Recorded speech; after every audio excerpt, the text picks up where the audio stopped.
Assalamu alaikum everyone. This is Huzaifah Ahmed from Rehan School Korangi campus. Welcome to another video, and today's topic for discussion with ChatGPT is the science behind happiness and how to cultivate joy. Let's begin. Hey ChatGPT, today I am going to discuss with you about the science behind happiness and how to actually cultivate joy. I love that topic. It's so fascinating because happiness is both a science and kind of an art. There's a lot of research in positive psychology, from things like gratitude practices to social connection. So I'm excited to dive in. What angle do you want to focus on? Like specific habits or maybe the brain chemistry behind it? Well, since you mentioned psychology and research, tell me, what does science actually define happiness as? Is it an emotion, a state, or something else?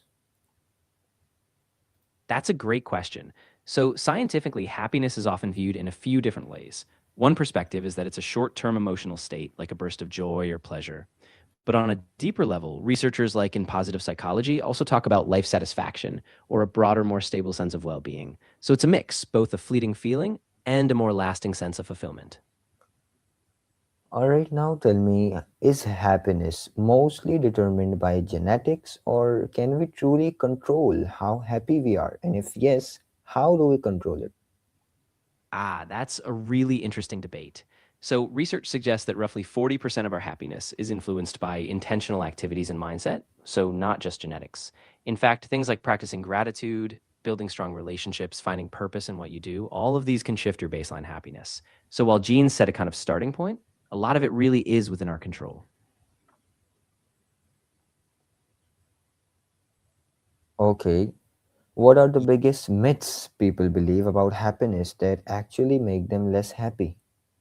Oh, great point. One big myth is that happiness is just about achieving big milestones like a dream job or a certain income. And once you get there, you'll be happy forever. But actually, the happiness spike from achievements fades quickly.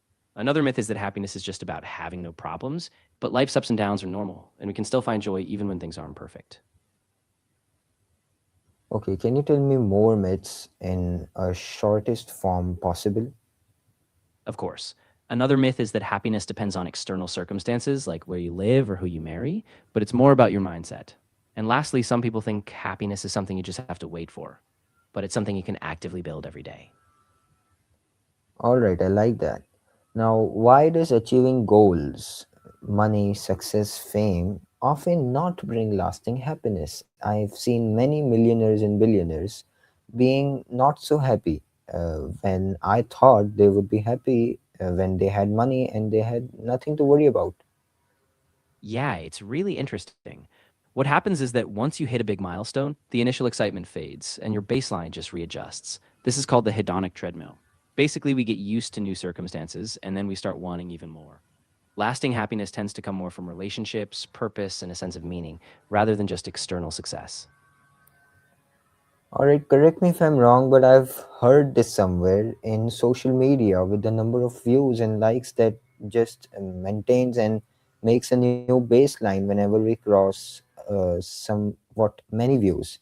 And then once that it felt like too many views and happiness became a baseline, and now we are not so happy about it. Is that the same thing? Exactly. Yeah. That's a perfect parallel. Social media really taps into that same psychological pattern. You get a surge of excitement from a big number of likes or followers, but then your expectations rise and you need even more to feel that same thrill. So it's kind of a happiness treadmill, just like with big achievements. It's why balance and meaning offline are so important. All right. What role do relationships and social connection play in long-term happiness? Oh, they're huge. Studies show that strong, meaningful relationships are actually one of the biggest predictors of long term happiness and even overall health. They give us a sense of belonging, support, and purpose. So when we nurture those connections, they really anchor our happiness in a deeper, more stable way. Okay.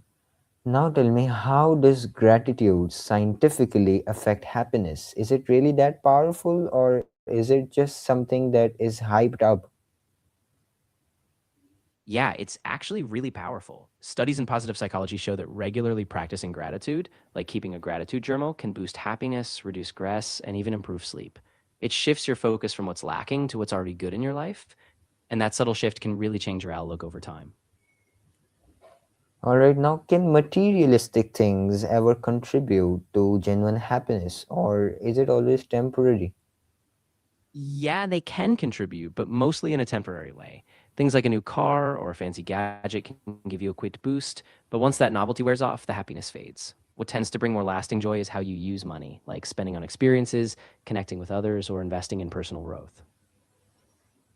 All right, now I want you to tell me what is the connection between physical health, sleep, exercise, diet, and happiness? Oh, they're deeply connected. Physical health acts like a foundation. Regular exercise releases endorphins, which boost mood, and good sleep and a balanced diet keep your energy steady. When you feel physically well, your brain just works better and you're more resilient to stress. So, all of those things together create a big boost for happiness. Okay, now I want you to be really detailed when answering the next question, which is how do you cultivate joy during genuinely difficult times, grief, failure, and uncertainty? That's such a profound question. And it's really important to say up front that joy doesn't mean ignoring pain. It's more like keeping a small light alive, even in darkness. One key practice is self compassion, being kind to yourself, recognizing that it's okay to feel what you feel.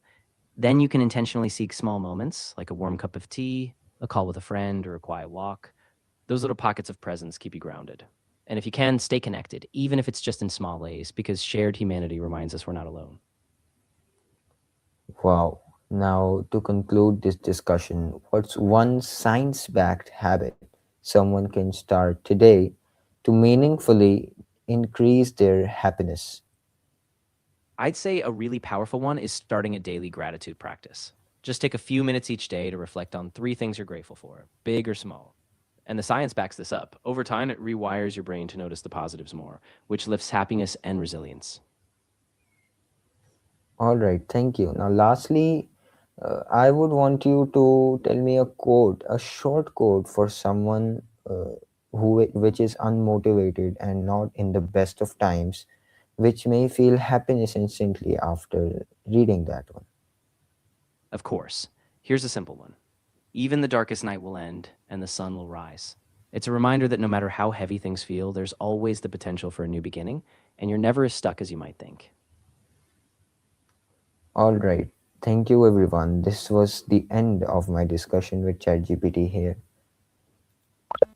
This was kind of a good discussion, I would say. I liked it. Tell me your guys' opinions in the comment section, and until the next time, Allah Hafiz.